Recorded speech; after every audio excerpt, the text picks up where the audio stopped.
To those who wreaked havoc in our capital today, you did not win. Violence never wins. With the world watching on, U.S. lawmakers worked through the night to certify Joe Biden's election victory. After a day of chaos and violence incited by President Donald Trump, there are calls in Washington to have him removed from office. But just in the last hour, President Trump put out a statement saying there will be an orderly transition on January the 20th. You're watching The Big Story, coming to you live from the Straits Times newsroom. I'm Olivia Quay. Now, U.S. Congress has certified President-elect Joe Biden's election victory, confirming that he will be sworn in as the U.S. president on January 20th. Incumbent Donald Trump released a statement saying that even though he disagrees with the election outcome, there will be an orderly transition of power on Inauguration Day. But earlier today, 4 people reported dead and 52 arrested after hundreds of Trump supporters stormed the Capitol in Washington, D.C., intended to disrupt the joint session of Congress to formally declare Mr. Biden's election win. Now, pro-Trump rioters broke through barricades and breached the Capitol building. Vice President Mike Pence was whisked off the dais and out of the Senate chamber. Senators were ordered to leave as well, but the mob soon charged into the chambers. In other parts of the Capitol, protesters made themselves at home, including inside House Speaker Nancy Pelosi's office. About 3 hours later, the complex was declared secure and debate in the Senate resumed more than 2 hours after that, where lawmakers and leaders denounced the violence in strong language. Here's our U.S. Bureau Chief Nimal Ghosh reporting from Washington, D.C. More significantly, even before the storming of the Capitol, Vice President Mike Pence said he would be doing his constitutional duty. And Senate Majority Leader Mitch McConnell said the voters, court, states have all spoken. If we overrule them, it will damage the republic forever. And upon reconvening, Senator Lindsey Graham, who has been a staunch Trump supporter, said enough is enough and Joe Biden and Kamala Harris are lawfully elected. These are indicators that key Republicans are deserting or at least distancing from President Trump. Meanwhile, there are some calls to have President Trump removed from office through impeachment, for instance, but it's unclear whether that can be done, and if so, done quickly, because President Trump actually leaves office in 13 days on January the 20th. In the wake of the violence, Mr. Trump's accounts were suspended by social media platforms, at least temporarily. Facebook removed his video message to supporters, saying that it contributes to rather than diminishes the risk of ongoing violence. Twitter blocked his account as well for 12 hours, saying his tweets severely violated its civic integrity policy. Former U.S. President Barack Obama issued a strongly worded statement. He said history will rightly remember the day as a moment of great dishonor and shame for the nation. He added, quote, "but we'd be kidding ourselves if we treated it as a total surprise." Well, President-elect Joe Biden called the rioting an unprecedented assault on U.S. democracy, saying scenes of chaos don't reflect the true America. You've heard me say before in different contexts, the words of a president matter, no matter how good or bad that president is. At their best, the words of a president can inspire. At their worst, they can incite. Leaders around the world expressed their shock and disbelief. In Singapore, Senior Minister Teo Chee Hean said he had been up watching the scenes unfold, calling it a sad day. While Parliament Speaker Tan Chuan Jin described events as unbelievable and hoped the situation will stabilize and peace and order will prevail. Well, there's lots to talk about, so I'm now joined by foreign editor of the Straits Times, Bhagyashree Garekar. Welcome, Bhagya. So let's talk about possible scenarios moving forward. There are reports that Mr. Trump's top National Security Council officials and a deputy White House chief of staff are considering resigning. Are you expecting more chaos within the Trump administration in the lead up to Inauguration Day on January the 20th? Well, yeah, you're right. You know, there are reports that some officials are resigning. Some have resigned, actually, but these are not cabinet ministers. And, well, now you have less than 2 weeks to go until the inauguration. And it seems to me that the authorities are preparing for the worst. There seems to be potential for more unrest. And the reason is mainly because Mr. Trump has not, recanted his claims that he won the election by a landslide, that he's being deprived of a victory. And as we know, he has millions of supporters who believe him and, do his bidding. So therefore, this potential and the situation remains quite fraught. I was reading reports that some security officials, just as the Capitol was being stormed, some policemen were actually taking pictures with the protesters as they were coming in. So that would show you the kind of, sympathy that exists for some of his supporters. So, and this is happening in the US Capitol. What about the rest of the country? I think the authorities are alert to possibilities of unrest elsewhere. Right. Well, the US media are also reporting that Mr. Trump's cabinet is considering removing him under the Constitution's 25th Amendment. So, Bhagya, can Mr. Trump be removed before Inauguration Day? Yes, that's right. He can be removed. The 25th Amendment that you mentioned actually allows the president to be removed if, a majority of his cabinet agrees to that removal. And if, for instance, he's unable to discharge the duties of his office. So if those two conditions are met, yes, he can be removed. And the reports were that some Democrat members of, the House of Representatives actually wrote to the Vice President Mike Pence to say that these conditions have been met. That Trump, he's not able to process the results of the election, and they said does not appear to be mentally sound. He has attempted to overturn election results. He's by inciting violence and unrest. So because these two conditions are met, 25th Amendment should be invoked. How quickly can removing Mr. Trump under the 25th Amendment happen? It could be quick. So if, for instance, Trump does not contest his removal and he allows Mr. Pence to take charge, then that happens. But if he does contest it, then it does go ahead and it has to be voted on by Congress. And that can happen. But the thing to note is that while that process happens, Mike Pence can stay in charge. So in effect, he would be out of office. So the other way to remove him would be through impeachment. He was already impeached. Trump was impeached around this time last year, yes. In January last year. And it can happen a second time. But as we know, that is a Congress-driven procedure and it is going to take longer.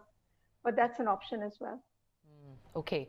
Well, when Congress reconvened earlier today, lawmakers, both Democrats and Republicans, and including Vice President Mike Pence himself, denounced the violence at the Capitol building in strong language. We also saw several Republican senators who are going to object to states' electoral votes change their minds. So, Bhagyashree, does all of this mark the GOP distancing themselves from President Trump, or is all of this coming just a little too late with 2 weeks to go before, a new president is formally sworn in?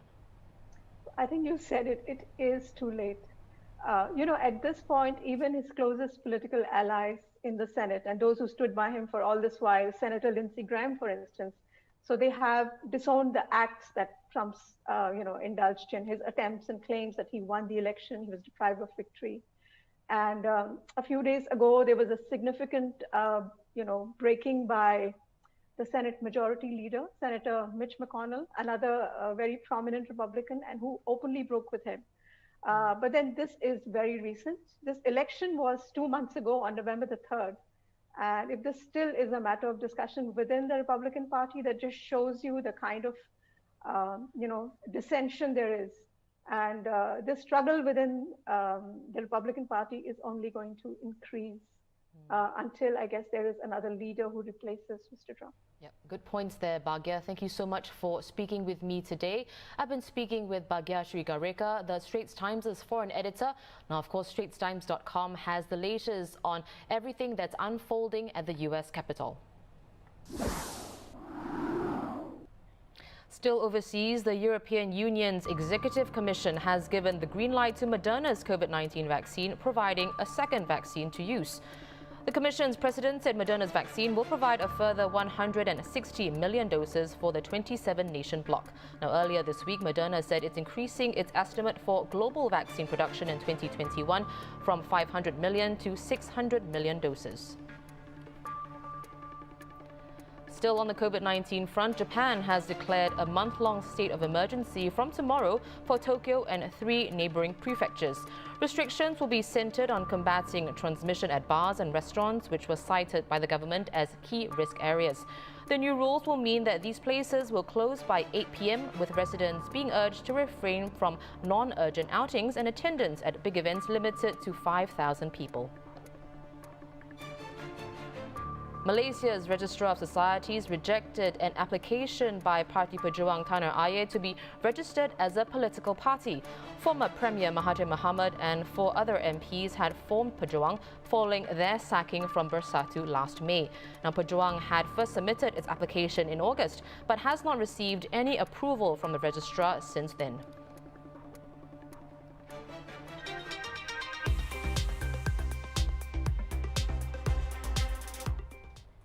Well, back home, 33 new COVID-19 cases reported today, with 2 in the community.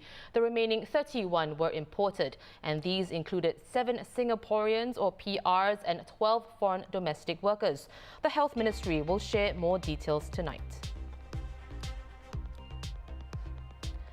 Union members stressed by the pandemic and job situation can soon receive psychological help to deal with the challenges. NTUC will be offering one-to-one counselling services to lower-income union members as well as those whose incomes have been significantly reduced. More details will be announced in March. 82 HDB resale flats were sold for at least $1 million last year, compared with just 64 for 2019. These sales made up about 0.35% of the total number of resale flats sold last year. SRX's flash estimates for December also revealed that overall HDB resale prices rose for the 6th consecutive month, bringing the total price rise for 2020 to 6.4%, much more than the 0.3% increase in 2019. Ahmad Daniel Muhammad Rafi, accused of Felicia Teo's murder in 2007, will be remanded for 3 weeks for psychiatric evaluation. His case will be heard in court again on January 28th after undergoing the evaluation at the Changi Prison Complex Medical Centre. 2 migrant workers who rescued a 6-year-old boy stranded on a 3rd-story ledge in Hougang have been lauded for their quick-thinking action. Landscape maintenance workers Das Dipto and Biswas Jibom receiving the Singapore Civil Defence Forces Community Lifesaver Award. Separately, non-governmental organisation Migrant Workers Centre said it also plans to award the duo for their selfless act of kindness.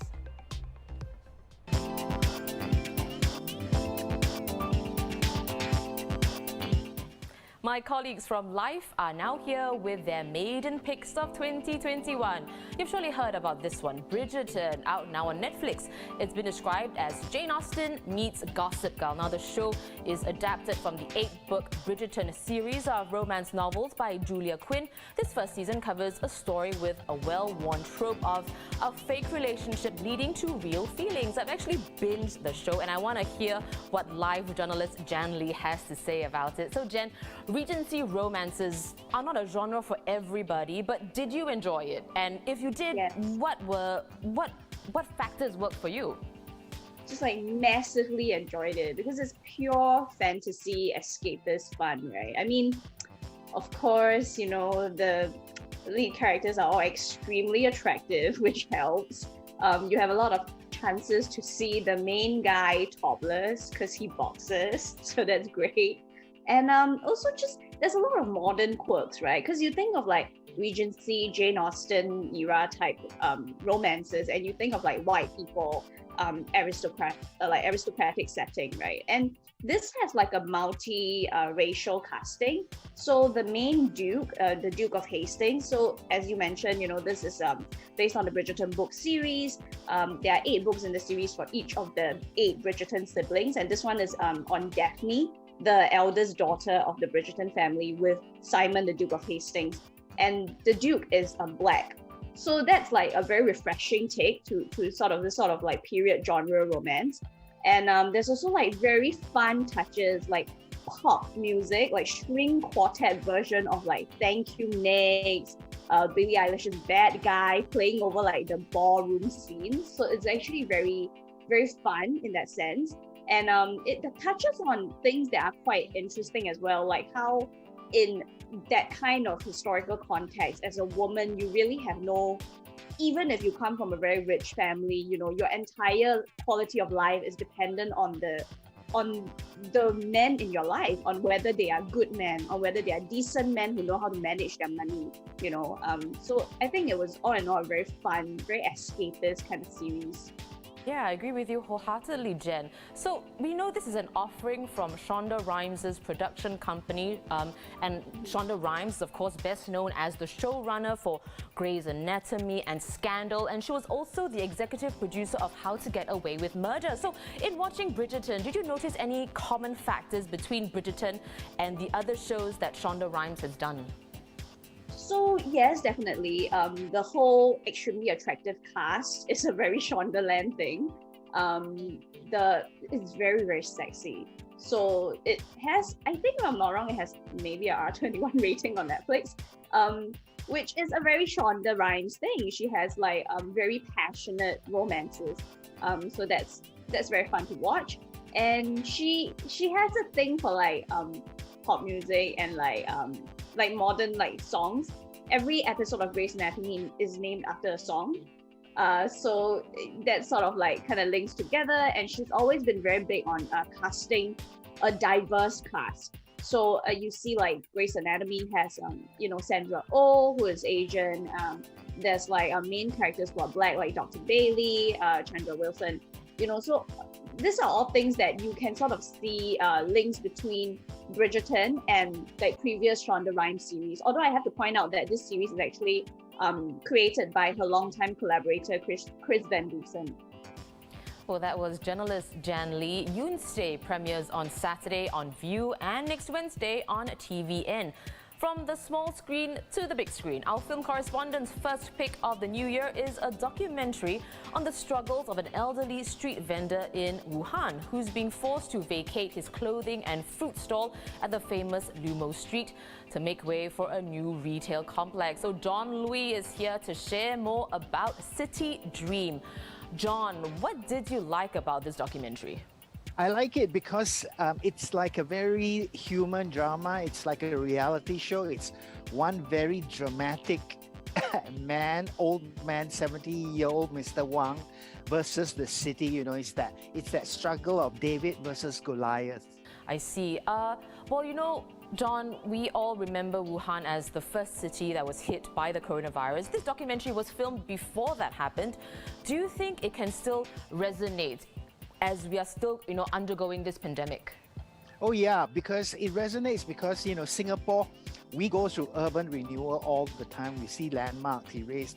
All our hawkers got resettled into hawker centers and coffee shops. So it's the same thing that's happening in Wuhan right now, except I think this took place a few years ago, way before this happened. But it's a sign of how things used to be in Singapore, and it resonates.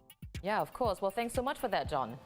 Well, I've been speaking with film correspondent for the Straits Times, John Lui. Now, City Dream is available to rent on Kino Lounge for $9.99 for a 48-hour viewing period. But not all of us want to stay home and watch TV or movies. Even a trip to the supermarket can be quite an enjoyable experience. Sure, we can go to the big chains, but if you're looking to do more than simply buy groceries, food correspondent Eunice Quek has written about 8 niche supermarkets. Now, these places stock themed, specialty or artisanal produce, and their goods are sourced directly from farms or suppliers, enabling them to showcase a more curated range of offerings at better prices. So let's hear more from Eunice. Eunice, we can't go through all 8 supermarkets that you've mentioned in your article, but perhaps you could tell us more about 2, that will be most useful for our viewers. So which are the 2 that you would highlight? The first one I will highlight is actually Bootles, and they are in Tiong Bahru. So this grocer is actually really good for a great variety of fresh produce. They have great vegetables, fresh chicken, pork, and they're at really reasonable prices for the fact that they are a gourmet grocer. And what I like is that they have a kitchen area as well. So they prepare like fresh, ready meals for takeaway.